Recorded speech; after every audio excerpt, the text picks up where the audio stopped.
CC सचिवालय का exam होने वाला है, उससे रिलेटेड या उस बारे में आप क्या कहना चाहेंगे और छात्रों को आप क्या संदेश देना हुआ चाहेंगे? मुद्दा जो है सबसे करीबी शराबबंदी, उसको लेकर के मैं एक सवाल करना चाहूँगा सर। अभी सारण से घटना आई है सामने सर, ये बड़ा सेंसिटिव मुद्दा है। आप देखे होंगे खबर में है कि 30 लोगों से ज़्यादा जो है जहरीली शराब पीने से मौत हो गई सर। क्या कहेंगे सर कि लोगों के बीच में शराब की जगह जहरीली शराब को परोसा जा रहा है, और जबकि शराबबंदी है बिहार में सर। क्या फेल्योर वाले का एग्जाम का पेपर जो है अगर लीक हो गया तब आप जो वीडियो आई है, हमारे देश के जो बहादुर जवान हैं लाठियाँ बरसा रहे थे सर, इस पर क्या कहेंगे और कैसे उनके हौसलों हैं? आप समाज के ऐसे व्यक्ति नहीं हैं जो आप सब चीज़ कर सकते हैं, लेकिन आपके जो हौसला है उससे आप सब कुछ कर सकते हैं ना। अगर मान लीजिए आप एग्जाम गए हैं देने के लिए और पेपर पता चला कि शाम का सेटिंग होता है क्या? सर सेटिंग नहीं होता है तो 113 नंबर कटअप कैसे जाता है? बात हम थैंक्सफुल अपने सर को कहना चाहते हैं। इनके मार्गदर्शन में बहुत कुछ ऐसा सीखने को मिला है जो कि हम बयान नहीं। अच्छा, सर है सामने इसलिए क्या? नहीं सर ने ऐसा बात। हम लोग खाने के लिए नहीं जीते हैं, जीने के लिए खाते हैं। सब बस यही है स्टूडेंट की समस्या। बीपीएससी का पेपर लीक हो जाता है, क्या तैयारी कर रहे हैं? वही तो सर, वही। नमस्कार, मैं हूं गौतम कुमार, आप देख रहे हैं न्यूज इंडेक्स टीवी। बता दें कि अभी मैं बिहार में हूं और बिहार के उभरते हुए शिक्षक गुलशन सिंह राठौर सर हैं हमारे साथ। और बता दें कि कम समय में इन्होंने कॉम्पिटिटिव एग्ज़ाम के क्षेत्र में अपना एक अलग पहचान बनाया है, और आज हम उनके साथ आए हैं। उनसे जानने की कोशिश करेंगे कि कॉम्पिटिटिव एग्ज़ाम में जिस तरीके से पेपर लीक की घटना हो जाती है या फिर कई सारे घटना हो जाती हैं एग्ज़ाम को लेकर के, तो सारी जानकारियां मैं सर से लूँगा और हमारी सहयोगी अंजलि भी सर से लेगी। तो मैं सबसे पहले स्वागत करूँगा सर। कैसे हैं आप सर? आप सभी को बहुत धन्यवाद कि आप लोग ने टाइम निकाल के मुझे टाइम दिया और आप लोग आए हैं। सबसे पहले न्यूज़ इंडेक्स टीवी से आप लोग आए हैं, आप लोग को बहुत धन्यवाद, क्योंकि इतने समय के अभाव होता है सभी के पास, फिर भी आप लोग मुझे बुलाए और आए हैं, इसके लिए बहुत धन्यवाद सर। तो अभी हम लोग सारे सवाल का आप जवाब देने के लिए तैयार हैं? बिल्कुल। कंपटीशन का एक जो दुनिया होता है ना, ये वही स्टूडेंट और छात्र ही समझ सकते हैं इसमें कि ये क्या चीज़ का एक माहौल होता है, कैसे यहाँ पे कितनी कठिनाइयों का सामना करना पड़ता है लाइफ में, और एक बस सक्सेस पाने के लिए कितना संघर्ष करना पड़ता है, वो एक शिक्षक और छात्र ही जान सकते हैं। वाह सर, क्या बात है सर। तो हमारी सहयोगी हैं अंजलि ओम प्रकाश, वो सर से सवाल करेंगे, इसके बाद मैं भी सवाल करूंगा और कुछ छात्र भी हैं इनके साथ में आए हुए, तो उनसे भी सवाल करेंगे। और आगामी बीएसएससी सचिवालय का एग्ज़ाम होने वाला है, तो उससे संबंधित खास हमारे पेशकश जो है आप ये देख रहे हैं। तो अभी सवाल होगा। नमस्कार, मैं हूं Anjali Om Prakash, news index TV के साथ। तो जहां तक हमारे साथ गौतम जी हमसे सवाल करके गए हैं सर से, आगे का सवाल मैं करूंगी जो गुलशन सिंह राठौर सर हैं उनसे। बीएसएससी सचिवालय का एग्ज़ाम होने वाला है, उसके बारे में आप क्या कहना चाहेंगे? देखिए, बीएसएससी सचिवालय के वर्तमान में एग्ज़ाम होने वाला है, और लगभग 5 से 6 साल के बाद ये वैकेंसियाँ निकली थी, और बिहार ही नहीं बहुत सारे स्टेट के छात्र का एक सपना होता है सचिवालय का जॉब करना, और ख़ासकर बीपीएससी और बीएसएससी सचिवालय ऐसा एग्ज़ाम एक बहुत बड़ा एग्ज़ाम होता है। तो ये जो वर्तमान में एग्ज़ाम होने वाला है, एडमिट कार्ड भी जारी कर दिया गया, और बहुत सारे छात्रों का सेंटर देखा जाए तो काफ़ी, खासकर बॉयज़ का सेंटर बहुत डिस्टेंस पे भेज दिया गया है, और लड़कियों का सेंटर जो है होम सेंटर डाला गया है। इससे भी छात्रों को थोड़ा परेशानी वहाँ होती है कि जैसे मानिए अभी जो भी स्टूडेंट हैं, मानिए बहुत सारे डिस्टेंस जब दे दिया जाता है। बीएसएससी सचिवालय का एग्ज़ाम होने वाला है, उससे रिलेटेड या उस बारे में आप क्या कहना चाहेंगे और छात्रों को आप क्या संदेश देना चाहेंगे सर? देखिए, बीएसएससी एग्ज़ाम लगभग 5 से 6 साल के बाद पुनः ये एग्ज़ाम का वैकेंसियाँ आया, और इस बार लगभग 9 लाख छात्र छात्राएँ इसमें बैठ रहे हैं। और सभी छात्र छात्राओं का एक सपना होता है कि बीपीएससी सचिवालय एक सपना मान सकते हैं, क्योंकि ये कंटिन्यू वैकेंसियाँ आती नहीं है। और अभी वर्तमान में इसका एडमिट कार्ड जारी कर दिया गया, और हमने एक चीज़ देखा इसमें जो मुझे लगा कि नहीं, ऐसा नहीं होना चाहिए। सेंटर काफ़ी डिस्टेंस भेजा गया, काफ़ी। जैसे मानिए बिहार में इस कोना का सेंटर इस कोना भेज दिया गया है। आप छात्रों को दिक्कतें बहुत हो जाता है, क्योंकि काफ़ी सारे जाम लग जाते हैं जाने आने में। बहुत डिस्टेंस होने के बाद छात्रों के मानिए बहुत सारे पैसे भी खर्च होते हैं। उसके बाद क्या होता है वो परिणाम तो आप लोग जानते ही हैं। 67 की जब एग्ज़ाम हो रहा था, जिसमें कैंसिल हुआ था 67 BPSC, उसमें भी यही हुआ था कि सेंटर बहुत दूर दूर दे दिया गया था, फिर एग्ज़ाम कैंसिल हो जाता है, तो उसमें छात्रों को दिक्कतें हो जाते हैं। तो हम गवर्नमेंट से एक यही मतलब बोलना चाहते थे कि आप सेंटर दीजिए, इतनी डिस्टेंस से मत दीजिए कि छात्रों को जाने में ही 2 दिन लग जाए। और छात्र जो भी होते हैं वो बहुत मतलब मिडिल क्वालिटी के होते हैं, मिडिल फैमिली से होते हैं। रहने में खाने में उनको पैसे खर्च होते हैं, तो जाने आने में उनका बहुत सारा पैसा खर्च हो जाता है। तो आप सेंटर दीजिए, लेकिन कम डिस्टेंस पे दीजिए। जैसे लड़कियों का सेंटर मिलता है ना, होम सेंटर, तो आप इस डिस्ट्रिक्ट से उस डिस्ट्रिक्ट में भेज दीजिए, मतलब थोड़ा डिस्टेंस पे दीजिए। इतना ज़्यादा डिस्टेंस सही नहीं होता है। चलिए, फिर भी एग्ज़ाम हो रहा है 23-24 को। हम चाहेंगे अच्छे से यह एग्ज़ाम हो, पूरी पारदर्शिता इस एग्ज़ाम में बढ़ता जाए। जैसे 67 BPSC हुआ था जो कैंसिल हुआ था, उस टाइप का इसमें ना होना चाहिए, क्योंकि बहुत सारे छात्रों का एक सपना होता है। और उन छात्रों को काफ़ी तकलीफ होती है, कितनी मुसीबतों का सामना करके वो एग्ज़ाम तक पहुंचते हैं और पता चलता है कि वो एग्ज़ाम कैंसिल हो गया।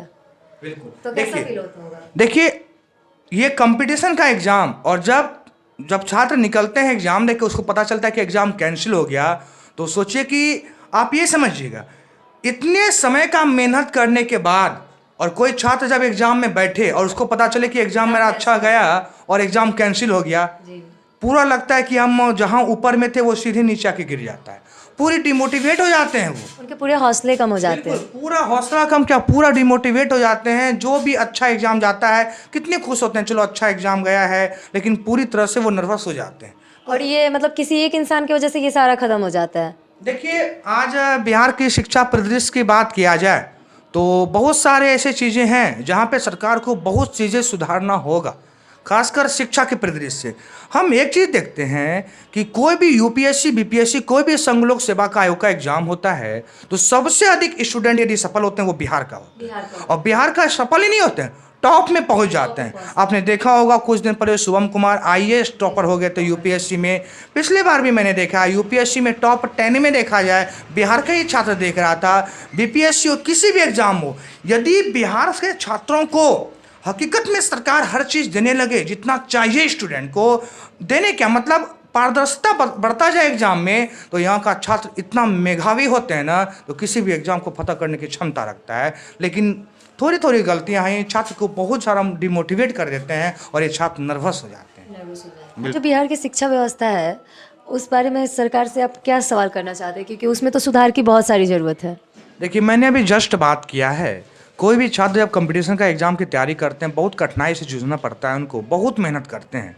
और मैं सरकार से या कोई भी गवर्नमेंट बैठे हो, पक्ष हो या विपक्ष हो, मैं किसी का बात नहीं करता हूँ, हम यही चाहेंगे कि सबसे पहले शिक्षा व्यवस्था को आप मजबूत कीजिए।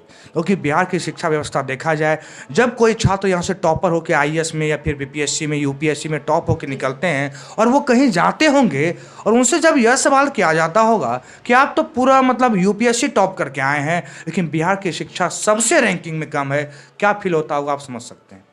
सोचिए कि लगभग 28-36 स्टेट को मिला लिया जाए भारत का, तो सबसे नीचे शिक्षा व्यवस्था आज बिहार का है। और सबसे अधिक कंपटीशन का माहौल यदि है तो वो बिहार में है, और सबसे अधिक मेधावी छात्र हैं तो वो बिहार में है। हाल ही में मैं एक एग्जाम का जिक्र करना चाहता हूँ, क्योंकि मैं लॉ वाले को भी पढ़ा रहा हूँ और बहुत सारे वकील और जज अभी मेरे हैंड से बन भी चुके हैं। तो इस बार जुडिशरी का वर्तमान में एग्जाम हुआ था, मैंने खुद देखा, क्योंकि मेरे भी बहुत सारे ऐसे छात्राएँ थे जो जुडिशरी का जज का इंटरव्यू दे रहे थे। लेकिन मैंने देखा कि जो छात्र मेंस और PT में टॉप किए हैं उनको इंटरव्यू में नंबर कम दे दिया गया। आप यह सोचिए कि जो छात्र PT मेंस में उतना मेहनत करके उस एग्जाम को फतह करता है, उस एग्जाम में टॉप करने की क्षमता रखता है, आप इंटरव्यू में 35 नंबर में, मतलब जुडिशरी का भी 100 नंबर का इंटरव्यू हो रहा था और 35 नंबर पासिंग था, उसमें भी मतलब उसको नंबर कम दे दिया गया। सोचिए जुडिशरी जो कि मतलब न्याय के क्षेत्र में सबसे बड़ा एग्जाम होता है, उसमें कोई छात्र टॉप कर रहे हैं अपने मेंस में और पीटी में, उनको आप इंटरव्यू में छांट दे रहे हैं। जो तो बहुत मेंस और अपना पीटी निकाल रहे हैं वो कैसे इंटरव्यू में कमा सकते हैं? वही तो मुझे समझ नहीं आ। इस बार मैंने जब रिजल्ट देखा जुडिशरी का तो मुझे बहुत ही लगा कि नहीं, ये तो कुछ ना कुछ गलत हुआ है, क्योंकि बहुत सारे छात्र मेरे से मिले जुडिशरी, अभी फिर एपीओ का मेंस भी एग्जाम, बहुत सारे छात्र मेरे से मिले और बोले कि सर देखिए मेरे साथ ये क्या हो रहा है। तो मैंने बोला देखिए कुछ कहा नहीं जा सकता, लेकिन ये लगा कि कहीं ना कहीं सिस्टम में कुछ ना कुछ गड़बड़ियां हैं, ये हम बोल। तो सरकार को अपने सिस्टम पे ध्यान देना चाहिए, सुधारना चाहिए। बिल्कुल, सरकार को सब, देखिए कोई भी स्टेट या कोई भी राज्य, कोई भी देश उस समय आगे जाएगा जब उसकी शिक्षा नीति मजबूत होगी तब, क्योंकि सबसे बड़ा किसी के लाइफ की सबसे बड़ा लाइफ क्या, किसी कोई राज्य हो या देश हो, उसका सबसे बड़ा एक जो होता है फंडा, वो शिक्षा होता है। शिक्षा ही यदि आप मजबूत नहीं कीजिए तो आगे कैसे बढ़िएगा। और हमारे शिक्षा व्यवस्था को मजबूत करने के लिए तो सबसे पहले हमारे से सरकार को मदद करनी पड़ेगी, उनको ध्यान देना पड़ेगा हमारे शिक्षा व्यवस्था। देखिए आज जो है ना शिक्षक जो होते हैं, आप देखिएगा बहुत सारा चीज़, मैं भी पटना में कंपटीशन का तैयारी करवा रहा हूँ और बहुत कम समय में मैंने बहुत कुछ देखा है। तो यहाँ पे भी बहुत सारी चीज़ ऐसे देखने को मिलते हैं जिसमें सुधार की बहुत सारा ज़रूरत है। बहुत सारे छात्र मैं देखता हूँ कि वो सिर्फ नाम पे देखा जाए तो आ जाते हैं, लेकिन वो एक चीज़ नहीं देखते हैं कि कहाँ पे क्या हो रही है, नहीं हो रहा है। तो ये सब पे ध्यान देना चाहिए। हमारे साथ हैं गुलशन सिंह राठौर सर। तो सर कैसे देख रहे हैं सर आज के जो माहौल है, जो माहौल बनाया जा रहा है, माहौल नहीं है, माहौल बनाया जा रहा है, एजुकेशन से जो लोग जुड़े हुए हैं, जो छात्र जुड़े हुए हैं, नेता बनने की होड़ लगी हुई है सर। आप देखते होंगे कि बच्चे को सड़क पर इकट्ठा किया जा रहा है। क्या इस तरीके से जो हो रही है, क्या उस तरीके से पेपर लीक की घटना और ये जो सेटिंग गेटिंग का जो मामला है, ये क्या सुधर जाएगा सर? देखिए हम बिहार को जब देखते हैं ना, बिहार के जब पहले की इसका मतलब बैक यदि बिहार में आप जाइएगा तो बिहार भारत को एक बहुत बड़ा मतलब एक स्तंभ दिया है। यहाँ से बहुत सारे ऐसे नेता हो गए, बहुत कवि हो गए, बहुत ऐसे ऋषि मुनि जो बिहार के ही मतलब आए हैं और ये भारत का नेतृत्व किया है। लेकिन आज का समय यदि देखा जाए तो बिहार में पॉलिटिक्स बहुत ज़्यादा हो रहा है, बहुत ज़्यादा हो रहा है। मुझे लगता है कि इस चीज़ से छात्र को साथ हटना चाहिए और उन्हें अपने करियर पे पहले फोकस करनी चाहिए।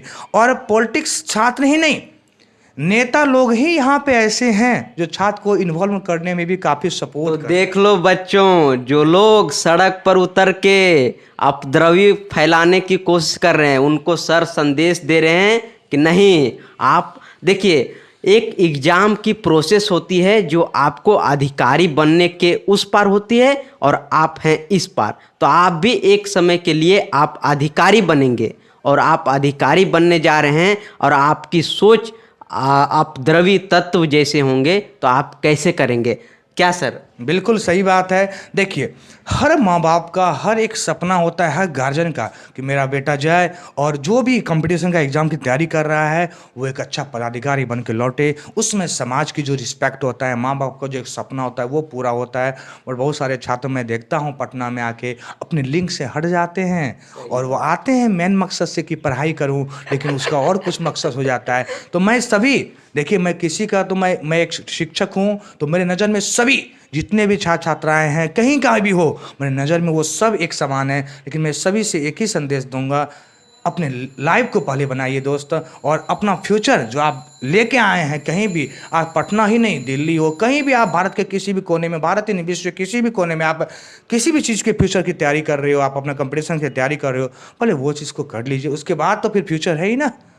अब मैं आता हूँ बीएसएससी सचिवालय जो 23 दिसंबर को अपना एंट्रेंस एग्ज़ाम कंडक्ट करवा रही हैं। सर अगर ये बीएसएससी सचिवालय का एग्ज़ाम का पेपर जो है अगर लीक हो गया तब आप क्या करेंगे? देखिए सबसे पहले मैं गवर्नमेंट से यह मतलब रिक्वेस्ट करूंगा एक शिक्षक होने के नाते कि जो बैक में जो घटना घट चुका है, खासकर 67 बीपीएससी को लेके, वो प्लीज़ अब ना होना चाहिए। क्योंकि एक साल का मेहनत ही नहीं, लगभग 10 से 15 साल लोग एक छोटे कमरे में होकर समय बिताते हैं और एक सपना होता है कि एग्ज़ाम दूंगा, सचिवालय सहायक बनूंगा, बीपीएससी अधिकारी बनूंगा, और उसके बाद जब ये घटना घटित होता है ना कि एग्ज़ाम से निकले क्वेश्चन आउट हो गया, ये बहुत तकलीफ देता है। खासकर स्टूडेंट को तो होता ही होता है, लेकिन जो शिक्षक उसके साथ मेहनत करते हैं ना, उनको ये फील होता है कि क्या होता है। तो मैं फिर से गवर्नमेंट से बोलूँगा, जो भी हो, पक्ष हो विपक्ष हो, जो भी आप बैठे हुए हैं सिस्टम में,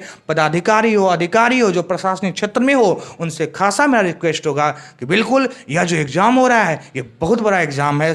खासकर सचिवालय सबका एक सपना होता है, आप इस एग्ज़ाम में पूरी तरह से पारदर्शिता बरतिए, यानी पूरी तरह से ऐसा एग्ज़ाम लीजिए जहाँ पे ये घटनाएं सामने ना आए, और हम चाहेंगे अच्छे से ये एग्ज़ाम हो। और उम्मीद भी है, जैसा अभी सिस्टम चल रहा है, मुझे उम्मीद है कि ये एग्ज़ाम सही से होगा और अच्छे से ये एग्ज़ाम होगा।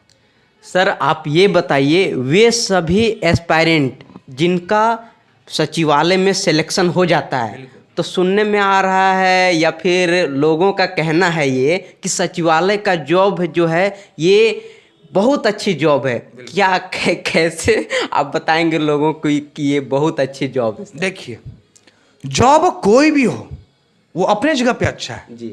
आपको अपने आप में अच्छा बनाना होगा।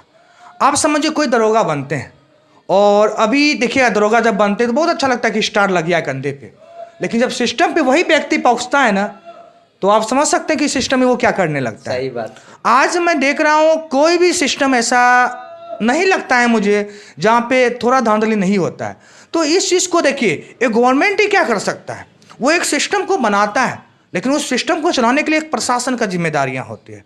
आप जो भी बैठे हुए हैं अधिकारी पदाधिकारी, मैं उन सबको भी बोलूँगा, आप किसी भी सिस्टम में पहुँचिए, किसी भी जॉब पे पहुँचिए, वहाँ पे मन से काम कीजिए। जो आपको दिया गया है, जिस पोस्ट के आप लिए हैं, वहाँ पे एक अच्छी तरह से आप काम कीजिए, जिससे एक अच्छा राज्य चल सके, आप जहाँ भी हो जिला चल सके, जिससे काफ़ी सारा जो समाज को फायदा देखने को मिले। ऐसा नहीं है कि सचिवालय जॉब ही बहुत अच्छा है, आप उस लेवल पे आ गए, बहुत अच्छी बात है, आप उस सिस्टम को और अच्छा बनाने का प्रयास कीजिए, क्योंकि आपसे ही वो सिस्टम चलेगा। सर आप एक मोटिवेशनल स्पीकर हैं, समाज सेवी हैं, और छात्रों के बीच में बहुत पॉपुलर हैं सर आप, है ना?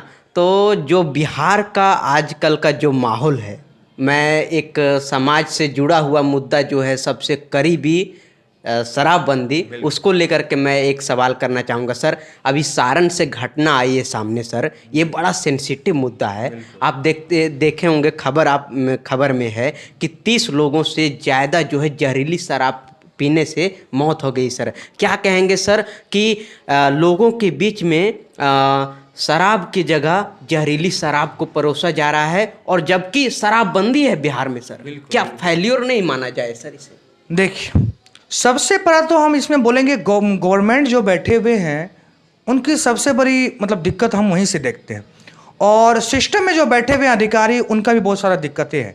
क्योंकि देखिए, सबसे पहले जब कोई नियम या कानून बने ना, तो पूरी तरह से उसको ऐसा बनाना चाहिए कि जब ये योजना लग रहा है तो उसको मतलब अच्छे से सॉल्यूशन उसका करना चाहिए। जब शराबबंदी की बात उठी थी तो मैं देख रहा हूँ, बहुत दिन से तो मैं शराबबंदी का बात सुन रहा हूँ, और जब सिलेबस में भी होते हैं तो इस चीज़ को मुझे बताना पड़ता है क्लासरूम में कि कैसे कैसे इस चीज़ को कम किया जाए।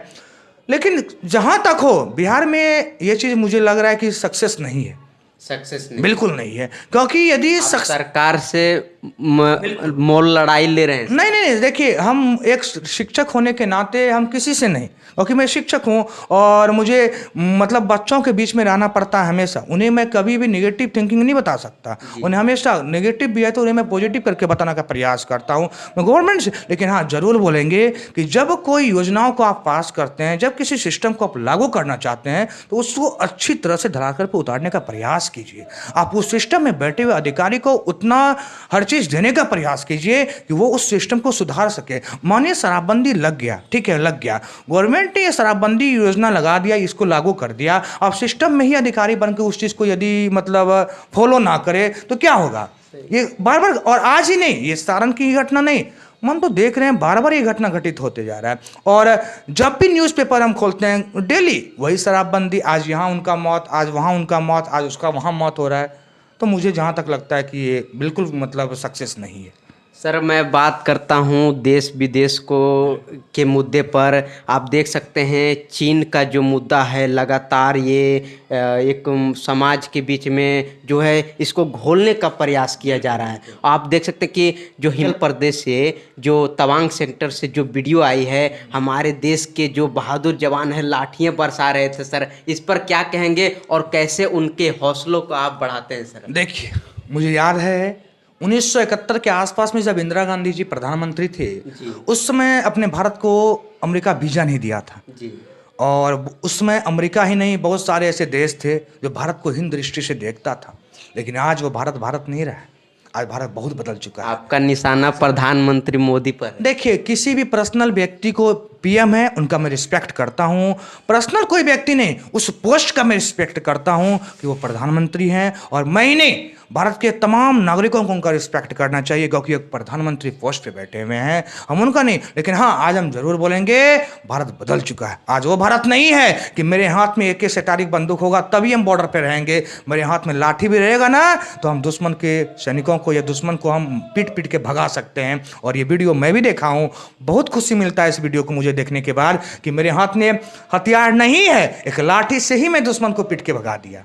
तो आज वो भारत है जिस पे कोई निगाहें नहीं डाल सकता है, और ये सच में भारत बदल रहा है। सर आप बिहार में एज शिक्षक और शिक्षाविद काफ़ी पॉपुलर होते जा रहे हैं सर, छात्रों के बीच में आपकी लोकप्रियता बढ़ती जा रही है। क्या संदेश देंगे सर आज उन छात्रों को जो मुख्य धारा में लौटे और अपने बिहार को आगे बढ़ाने के लिए और देश को आगे बढ़ाने के लिए काम करे सर?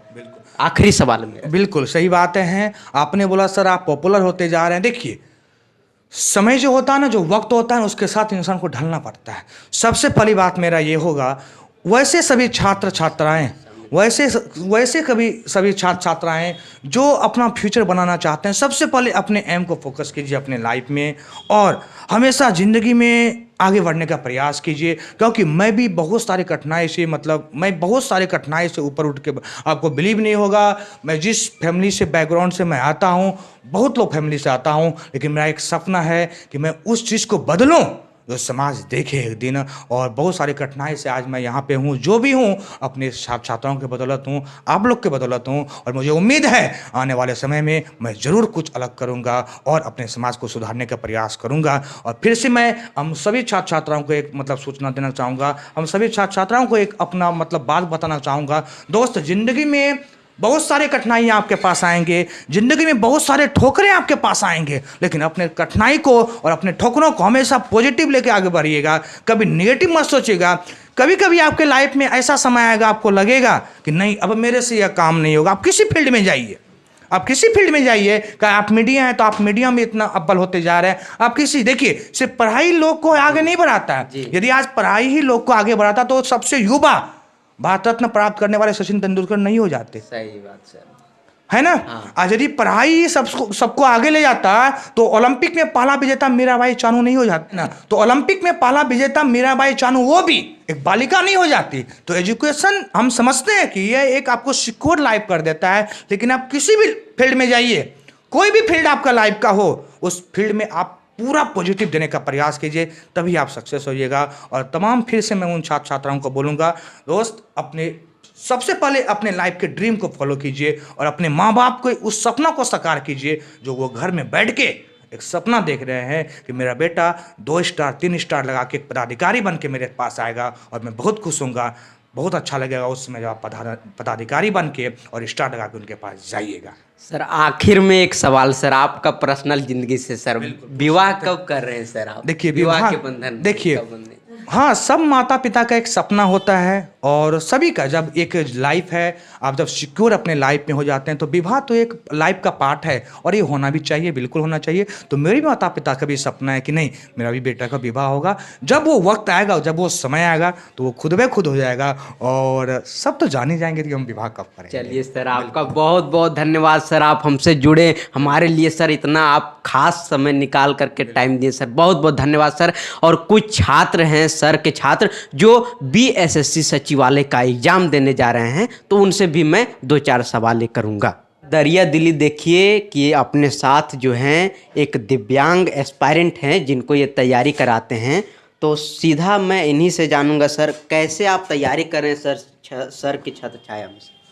सर बहुत अच्छे हैं, हम लोग से फीस भी नहीं लेते हैं जी। और हम कैफ़े भी चलाते हैं और अभी बीपीएससी और बिहार एसएससी का तैयारी भी कर रहे हैं। मेरा 24 तारीख का एग्ज़ाम भी है। अच्छा। तो इसमें सर का बहुत बड़ा योगदान है, सर का मार्गदर्शन है, इन्हीं के छत्र छाया में हम तैयारी कर रहे हैं।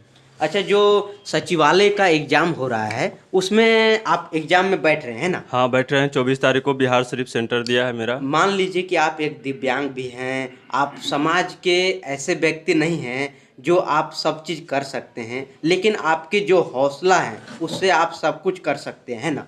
अगर मान लीजिए आप एग्जाम गए देने के लिए और पेपर पता चला कि शाम तक लीक हो गया, तब क्या करेंगे सर? आपको ठेस पहुंचेगी कि नहीं? बहुत ठेस पहुंचती है। ऐसे में मेरा 102 नंबर आया है बीपीएससी में, फिर भी मेरा सिलेक्शन नहीं हुआ है।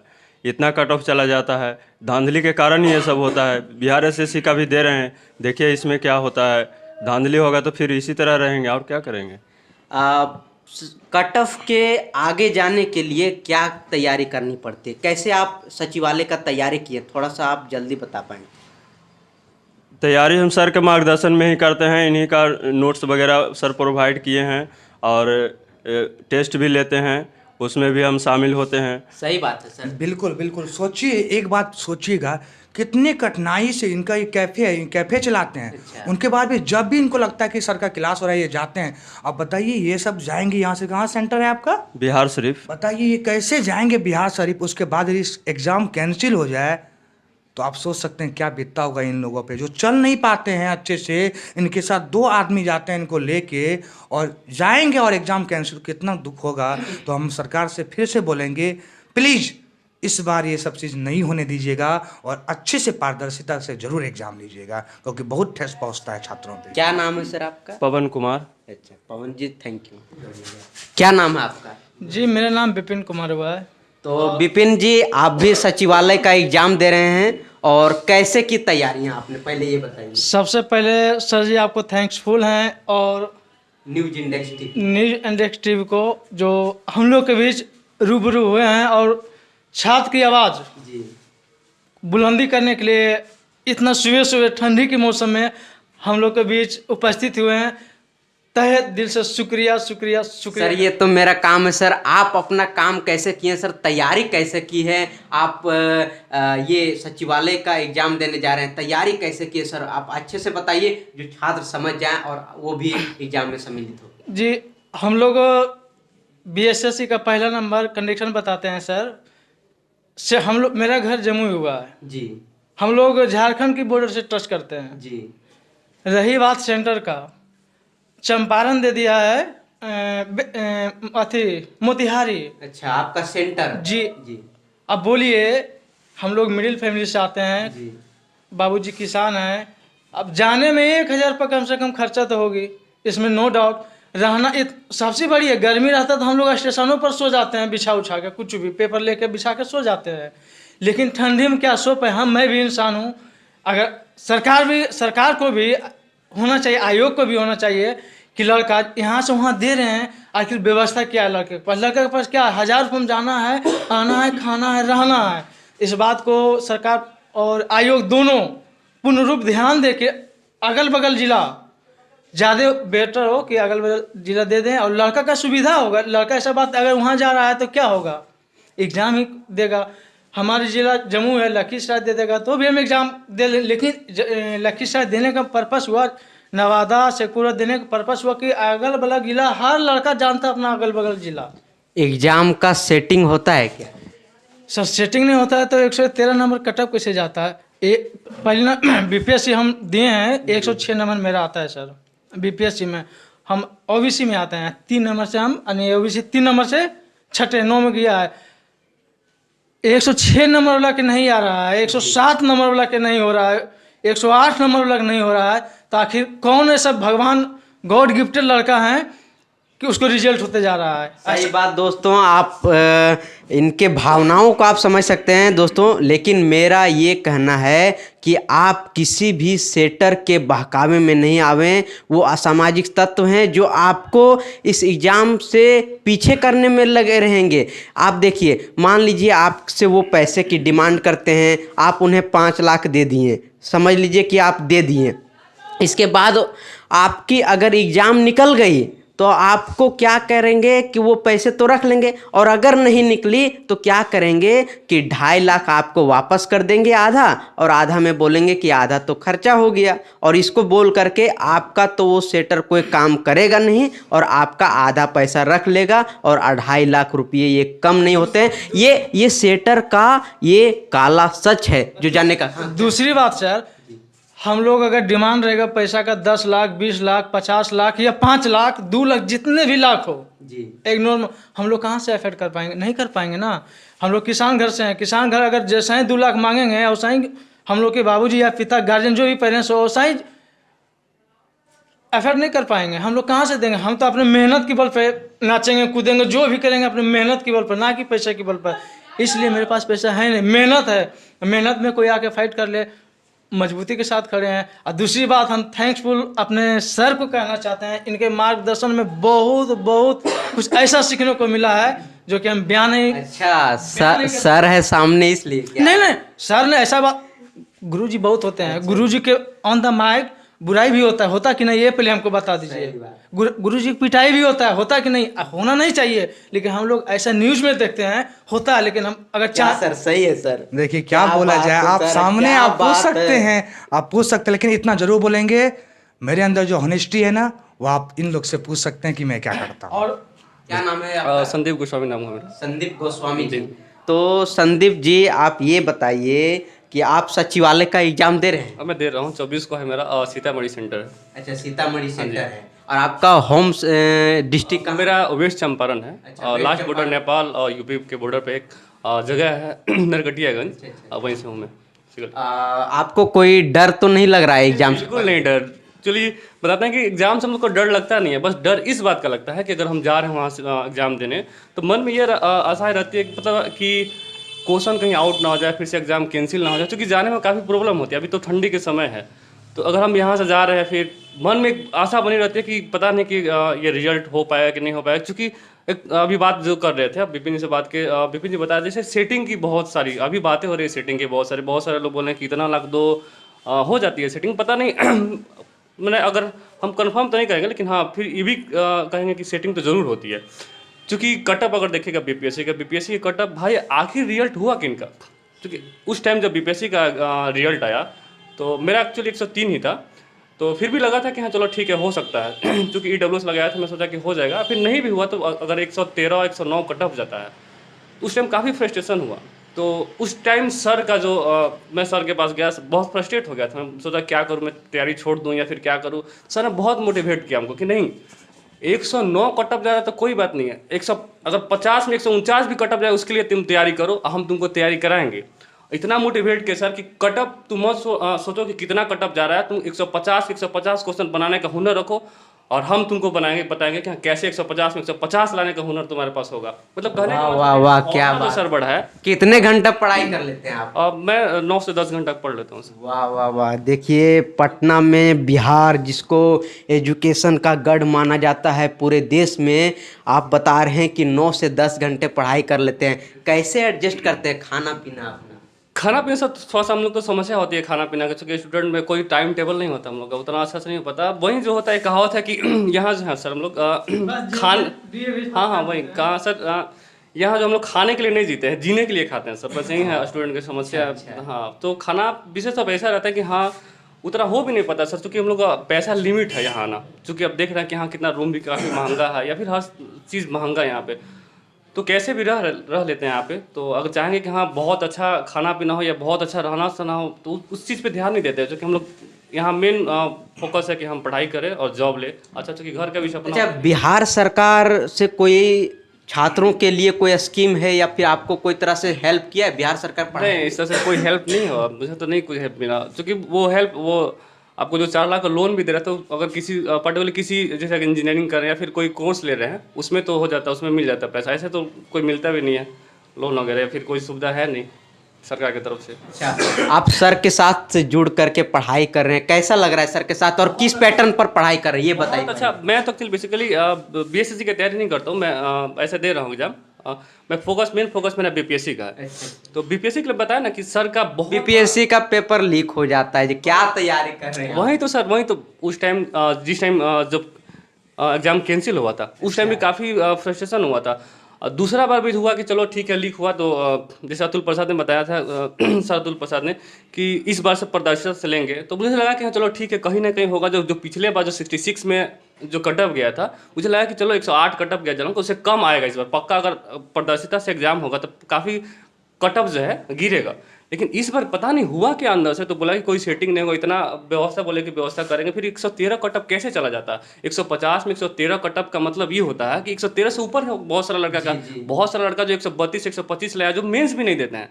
तो आप हम मतलब आयोग से हम यही पूछना चाहेंगे, सर आप किस तरह का एग्जाम ले रहा है जहाँ पे रेलवे एसएससी वाला लड़का ज़्यादा पास हो रहा है, और जो चीज़ का तैयारी, जो कि वो देखिए वो मेंस भी नहीं देने जाएंगे। ऐसे बहुत सारे दोस्त हैं मेरे जिनका 125 नंबर, 132 नंबर, 133 नंबर है, मेंस नहीं देंगे।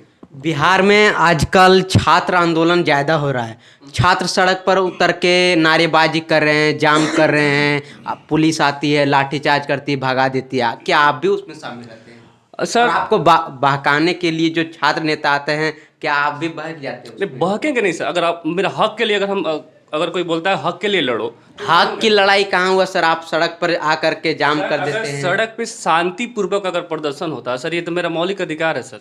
अगर सड़क हम अपने मांग के लिए, अगर अपना मांग अगर सही ढंग से शांतिपूर्वक ढंग से अगर हम कहीं अपने मांग को अपना मांग कर रहे हैं सर, तो कहाँ सर गलत है सर?